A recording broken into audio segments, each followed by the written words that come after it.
Cuando pensamos en sustancias peligrosas, solemos imaginar compuestos como el ácido sulfúrico o el ácido nítrico, que son ácidos fuertes. Sin embargo, hay un ácido que, pese a ser un ácido débil, puede llegar a ser aún más peligroso, pudiendo tener consecuencias mortales al mínimo contacto. Pero, ¿qué es exactamente un ácido? ¿Qué son los ácidos fuertes y los ácidos débiles? ¿Y por qué el ácido fluorhídrico es tan peligroso si es débil? Antes de comenzar, sabed que este vídeo está patrocinado por la Universitat Politécnica de Valencia, que ofrece más de 100 másteres y másteres dobles técnicos, sobre todo especializados en arquitectura y en ingeniería, pero abarcando otros campos STEM. Si os apetece hacer un máster en una de las mejores universidades politécnicas de España, os animo a que cliquéis en el link que veréis en la descripción.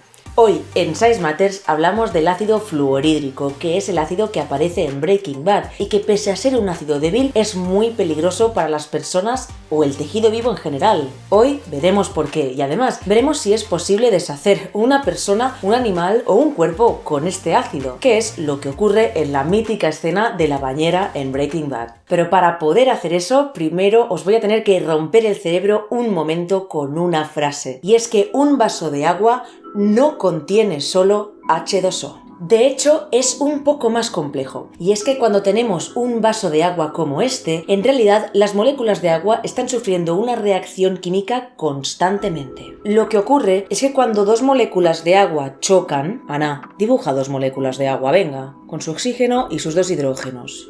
Pues resulta que cuando dos moléculas de agua chocan, hay una probabilidad de que el oxígeno de una de ellas tire con fuerza de algún hidrógeno de la otra molécula. La molécula de agua es una molécula polar, un dipolo, lo que significa que, pese a tener carga total neutra, tiene una parte un poco más negativa, que es la parte del oxígeno. Y lo que ocurre es que muy de vez en cuando, y con el choque preciso, la zona del oxígeno de una molécula tira del protón del hidrógeno de la otra molécula. Recordemos que el hidrógeno no es más que un protón, que es el núcleo. Ana, señala el protón. Gracias. Y un electrón, que está alrededor del núcleo. El hidrógeno es el elemento más simple de la tabla periódica, un protón y un electrón. Lo que pasa en realidad es que al chocar las dos moléculas con la orientación precisa, el oxígeno de la primera molécula, que tiene densidad de carga negativa, atrae con fuerza a este protón, que tiene carga positiva. El electrón se va a quedar en su molécula de origen, mientras que el protón se va a ir con su nueva molécula porque se siente muy atraído por ella, porque los polos opuestos se atraen. Por tanto, el electrón se va a quedar por ahí en la molécula en la que estaba, y va a ser solo el protón el que va a cambiar de molécula. A partir de ahora, y esto es muy importante, Ana, ponte seria. Vamos a dibujar el protón como H+.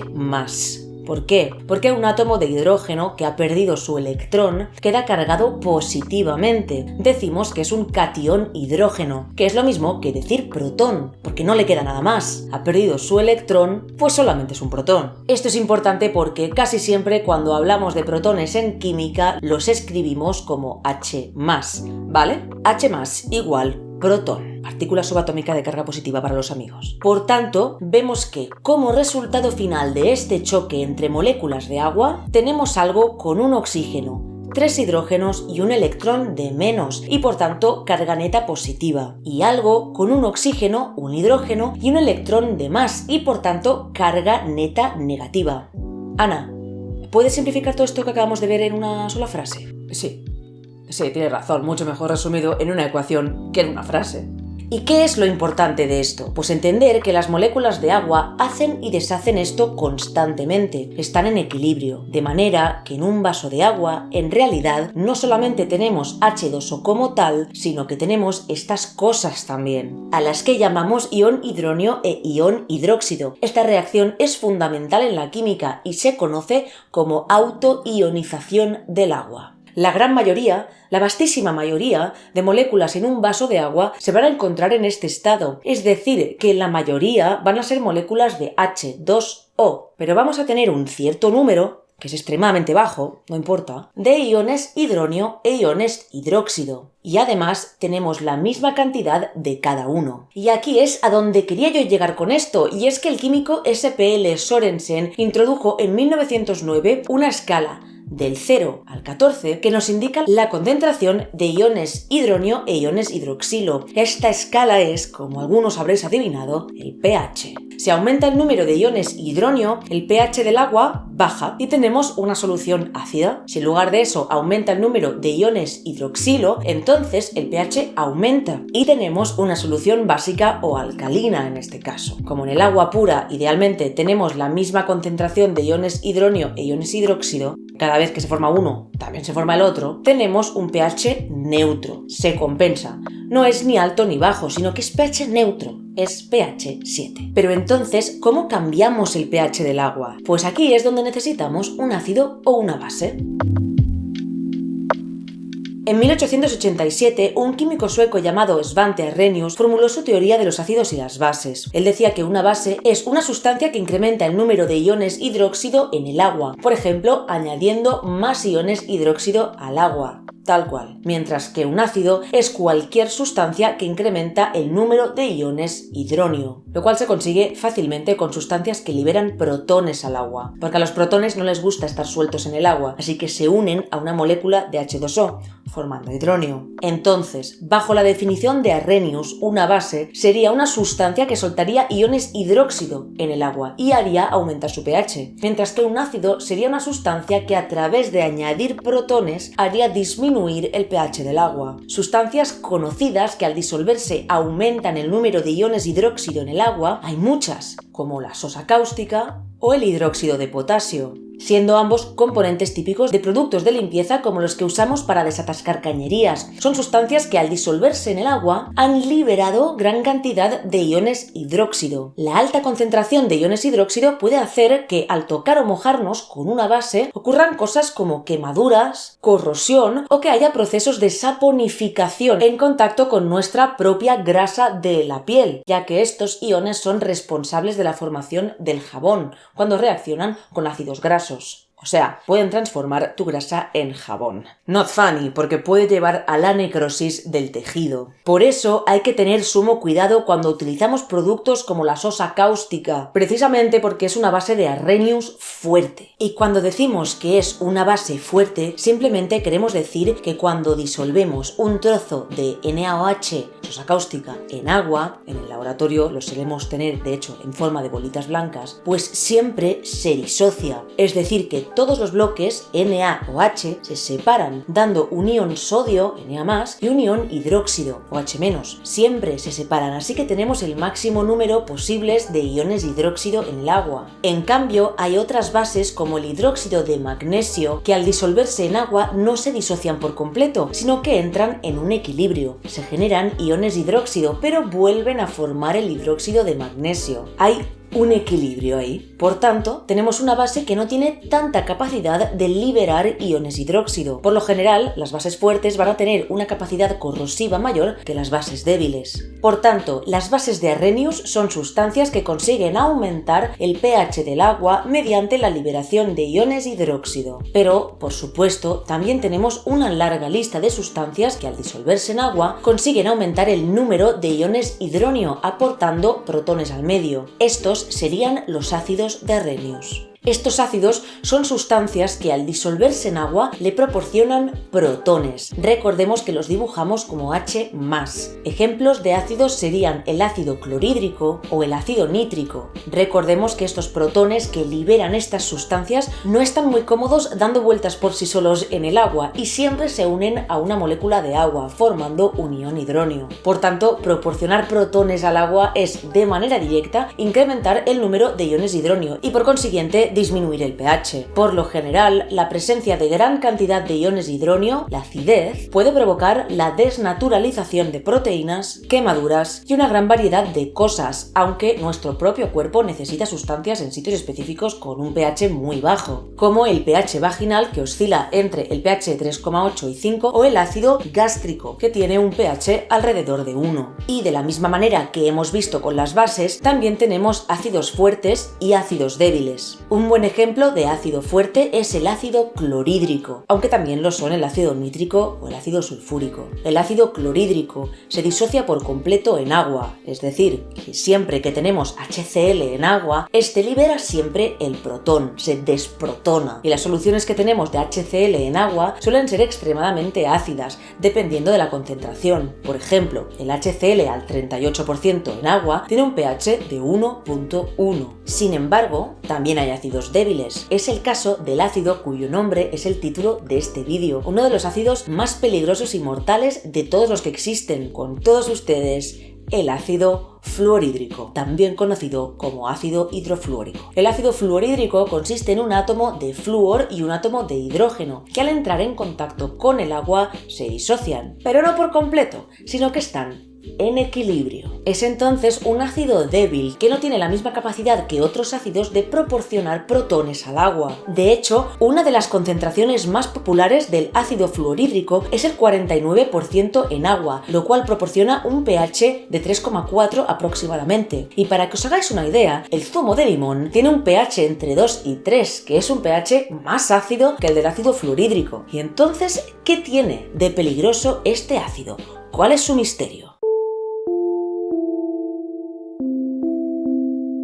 El ácido fluorhídrico es el que vimos en Breaking Bad cuando Jesse tiene que deshacerse de un muerto. Si recordáis, lo mete en la bañera y lo sumerge en una solución de ácido fluorhídrico en agua. Además, va así de protegido para que no le salpique ni una sola gota, porque resulta que una sola gota podría ser mortal, y la razón es la siguiente. Mientras que los ácidos muy fuertes, como el ácido nítrico, tienen una acción corrosiva sobre la piel humana debido a que liberan gran cantidad de protones, que hacen una variedad de cosas. Esto suele tener un carácter bastante superficial y los efectos de una quemadura de un ácido fuerte no suelen penetrar demasiado en el cuerpo humano. Evidentemente, si te mojas los ojos, pues tenemos un problema. De hecho, con la sosa cáustica la gente se quema mucho los ojos. El problema del ácido fluorhídrico es que su alta peligrosidad no proviene de que proporcione muchos protones al medio. El problema en sí no es que sea un ácido, el problema es que es un veneno. Y es que resulta que el HF es lipofílico. Es decir, que cuando tenemos un hidrógeno y un flúor juntos, unidos mediante un enlace, estos pueden viajar a través de nuestra piel y hacia nuestros tejidos. Fijaos que si fuera un ácido fuerte, tendríamos que todas las moléculas de HF se separan y producen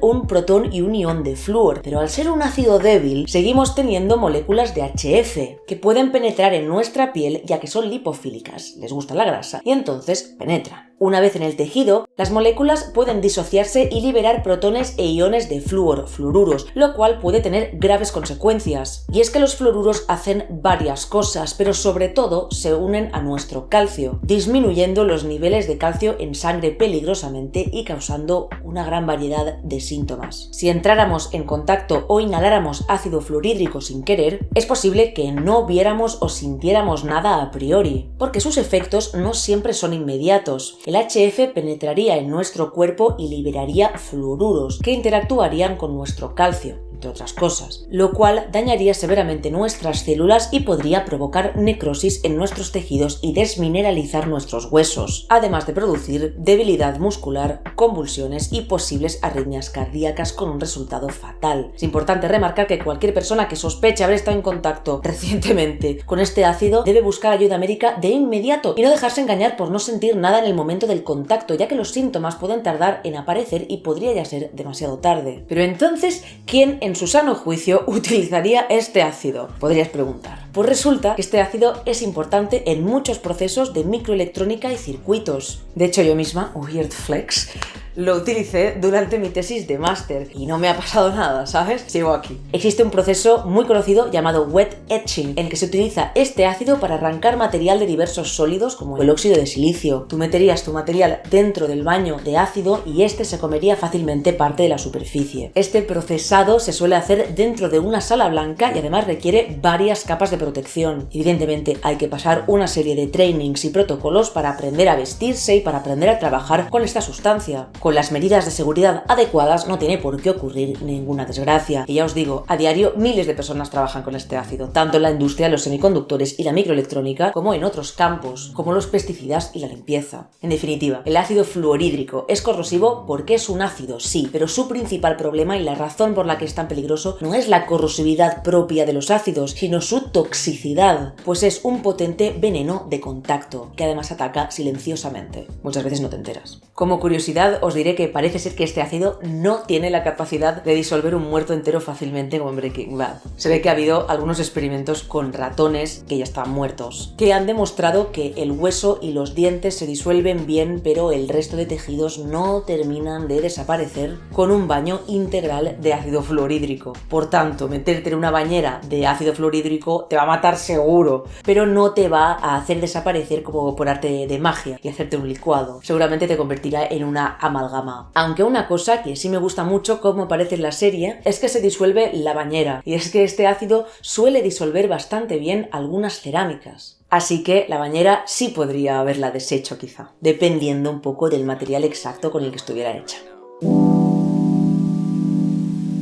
Cuando hablamos de ácidos y bases, nos referimos a la capacidad que tienen los materiales de aportar protones y por tanto iones hidronio o iones hidróxido al agua. Esta es la definición más simple de ácidos y bases, que es la definición de Arrhenius, pero quiero que sepáis que hay dos definiciones más, que serían los ácidos y bases de Bronsted-Lowry y los ácidos y bases de Lewis, que son más generales y que no se limitan a hablar del agua como único medio. Hemos visto que el agua está en constante autoionización porque sus moléculas chocan y a veces producen iones hidronio e iones hidróxido. Hemos visto lo que es el pH, que no es más que una escala que nos habla de las concentraciones que tenemos de estos iones. Hemos visto también que en la química, las relaciones que hay entre los compuestos y los elementos es algo complejo y que está en equilibrio constante, que no todos los ácidos son peligrosos y que hay otros que son peligrosísimos, pese a ser ácidos débiles. Cada sustancia, cada compuesto tiene que estudiarse de manera particular y en el contexto preciso para entender cómo puede afectar a esa serie de equilibrios que existen dentro de nosotros. Espero que no os haya notado mucho que en realidad quería meteros mi rollo sobre la autoionización del agua y el pH, aunque creo que es algo que en realidad le puede interesar a mucha gente. Por mi parte ya está casi todo dicho. Solamente me queda añadir que podéis seguirme en redes sociales y que podéis uniros a mi Patreon o a miembros del canal si queréis apoyar